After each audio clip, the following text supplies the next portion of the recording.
आप देख रहे हैं सिटीजन वाइज, मैं हूं शब। सिटीजन वाइज में वक्त हो चुका है दिन भर की तमाम खबरों पर नजर डालने का, तो आइए देखते हैं क्या है आज की खबरों में। विपक्षी पार्टियों की ओर से चुनाव आयोग और इलेक्ट्रॉनिक वोटिंग मशीन के ऊपर हमला तेज हो गया है। सुप्रीम कोर्ट के 2 फैसलों के बाद इन दोनों मुद्दों पर सोशल मीडिया में खूब चर्चा हो रही है। जब विपक्षी पार्टियों के समर्थन में भाजपा की हर बात तो करते हैं, लेकिन साथ ही ये भी कह देते हैं कि ईवीएम मैनेज हुआ तो कुछ नहीं हो सकेगा। इससे ऐसा लगता है कि वे अपनी जीत के प्रति आश्वस्त हैं और एक बहाना खोज रहे हैं जिससे अपनी हार को उधर मोड़ा जा सके। तभी प्रधानमंत्री नरेंद्र मोदी ने भी कहना शुरू कर दिया है कि विपक्षी पार्टियां 4 जून को हार का ठीकरा ईवीएम पर फोड़ेंगी। इस बीच समाजवादी पार्टी के समर्थन से निर्दलीय उम्मीदवार के तौर पर राज्यसभा में पहुंचे देश के जाने माने वकील और पूर्व केंद्रीय मंत्री कपिल सिब्बल ने सभी विपक्षी उम्मीदवारों के लिए कुछ सलाह दी। विपक्षी नेताओं और उम्मीदवारों को ईवीएम और चुनाव आयोग के खिलाफ अभियान चलाने की बजाय सिब्बल की सलाह को ध्यान से सुनना चाहिए और उस पर अमल करना चाहिए। आपको बता दें कि उन्होंने कहा है कि आप सभी जानते हैं कि मतदान के नतीजे 4 जून को आएंगे। मैं जनता और राजनीतिक दलों को जागरूक करना चाहता हूं कि मशीन खुलने पर आपको क्या करना चाहिए।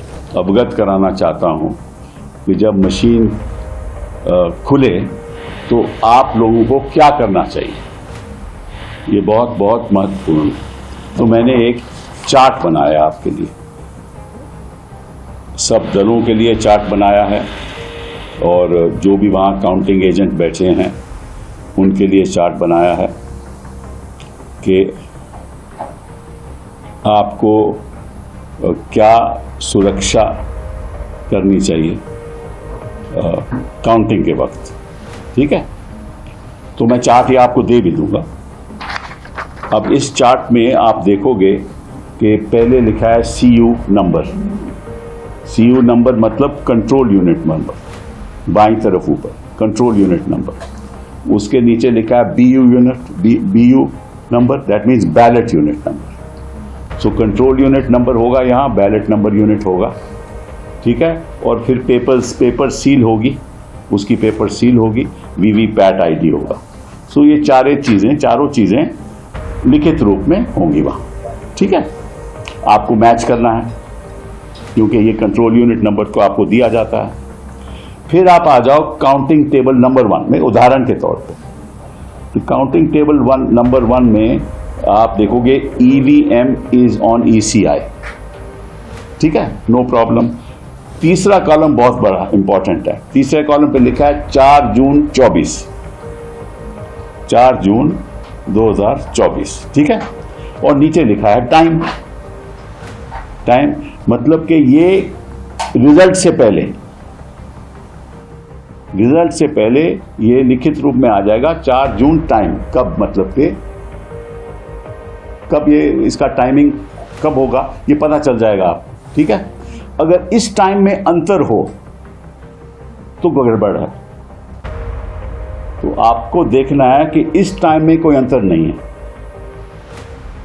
क्योंकि जब भी आप काउंटिंग टेबल नंबर 1 में 4 जून का खुलेगी मशीन तो आपको देखना है क्या टाइम है। ठीक है, उसमें कोई अंतर होगा, मतलब टाइम अलग दिखाएगा कि इसका मतलब कहीं और भी खुल चुकी है। ठीक, फिर अगला टेबल और इंपॉर्टेंट है सीरियल नंबर। वो सीरियल नंबर भी यहां लिखित रूप में आ जाएगा ऑफ कंट्रोल यूनिट। तो सीरियल नंबर मैच हो जाएगा, कोई दिक्कत की बात नहीं है। कैंडिडेट आ जाएंगे, टोटल पोल वोट्स आ जाएगी। ठीक है ना, टोटल पोल वोट जब आ जाएगी तो ध्यान से इसको देखना, ताकि जब काउंटिंग में वोट ज्यादा हो तो गड़बड़ी। फिर आ जाओ आप, अब जब ये ऊपर की बातें सब हो जाएं तभी आप रिजल्ट बटन दबाने की अनुमति देना। पहले EVM, पहले 4 जून time, serial number, candidate, battery जो भी है, जब ये खत्म हो जाए तब आप उसको बोलना कि आप रिजल्ट बटन दबाइए। ठीक है, जब आप रिजल्ट बटन दबाएंगे तो आपको लिखेगा पोल रिजल्ट, उदाहरण के तौर पे 26 अप्रैल 2024, उस दिन मतदान हुआ होगा। ठीक है ना, तो अगर इसमें भी कोई अंतर है तो भी गड़बड़ी है।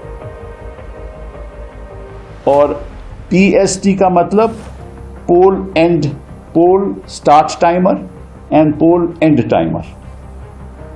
तो पोल स्टार्ट कब हुई, पोल एंड कब हुई, ये भी इसमें आ जाएगा। उसके बाद सीरियल नंबर, ये जो सीरियल नंबर पहले सीरियल टेबल के नंबर से मैच करना चाहिए, फिर कैंडिडेट और फिर टोटल वोट्स पोल्ड, उसके बाद कोई प्रॉब्लम नहीं। तो देखो, दो चीज़ों पे ध्यान रखो, रिजल्ट बटन नहीं दबाना जब तक वेरिफिकेशन ऊपर कॉलम के हो जाए, और अगर वो टाइमिंग और इस टाइमिंग में अंतर है, वो रिजल्ट की टाइमिंग में, तो गड़बड़ है, उस टाइमिंग में अंतर है तो गड़बड़ है। ठीक है, तो ये सब मैं आपको दे भी दूंगा, टेबल भी दे दूंगा। ये मैं चाहूँगा कि सारे राजनीतिक दल और सारे कैंडिडेट जो वहाँ काउंटिंग एजेंट बैठे हैं वो इसको ध्यानपूर्वक पहला कॉलम चेक करके तभी। तो इसी आज की अहम खबर, ताज़ा खबरों के अपडेट के लिए जुड़े रहिए हमारे साथ सिटीजन वाइज पर। हमारे चैनल को लाइक, शेयर और सब्सक्राइब करना ना भूलें।